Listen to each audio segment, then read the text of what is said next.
अपने माधवदास भक्त के लिए ठाकुर जी जगन्नाथपुरी छोड़ करके वृंदावन चले गए। हरिदास भक्त के साथ में ठाकुर जी वृंदावन में विराजमान हो गए। हरिवंश महाप्रभु की भक्ति से श्री राधा वल्लभ लाल जी अपने श्वेत द्वीप को छोड़ करके वृंदावन आ गए। श्री हरिराम व्यास जी के लिए जुगल किशोर जी प्रकट हो गए। रूप गोस्वामी के लिए श्री राधा गोविंद देव प्रकट हो गए। सनातन गोस्वामी के लिए ठाकुर जी मदन मोहन रूप में प्रकट हो गए। मधु पंडित के लिए ठाकुर जी गोपीनाथ रूप में आ गए। और हमारे स्वामी श्री हरिदास जी के लिए ठाकुर जी श्री बांके बिहारी लाल के रूप में प्रकट हो गए। क्या आपको ऐसा नहीं लगता कि इन भक्तों को वैकुंठ के मुक्ति प्राप्त करने वाले मुक्त वैष्णवों से ज्यादा सुख यही पृथ्वी पर ही मिल गया? किसके बदौलत, किसके खातिर? केवल और केवल भक्ति।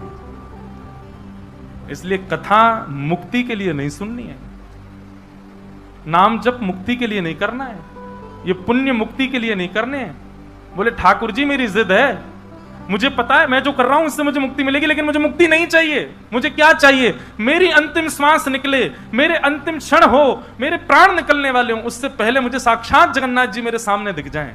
इसके लिए मैं कथा सुन रहा हूं, इसके लिए जप कर रहा हूं, इसी के लिए सेवा कर रहा हूं। पीतांबरी कसी हो, मुखड़े पे एक हंसी हो, छवि मन में ये बसी हो, जब प्राण तन से निकले।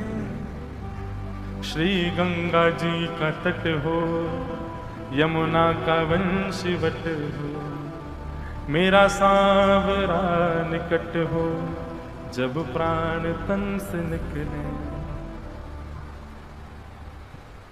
बस हम इसी के लिए पुण्य कर रहे हैं कि नाथ आप कृपा करके पधारो बस।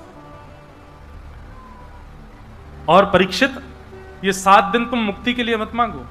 इन 7 दिनों में तो ऐसी भक्ति करो कि 7 दिन बाद तक्षक सर्प डसेगा, तुमको मुक्ति मिलेगी, तुमको भगवान के दर्शन होंगे। ये सोच पहले निकालो अपने अंदर से। 7 दिन बाद, मृत्यु के बाद भगवान का दर्शन नहीं करना है, 7 दिन के अंतराल में ही तुमको ठाकुर जी का दर्शन करना है, जीवित अवस्था में करना है। इस भावना से मेरे सामने बैठो।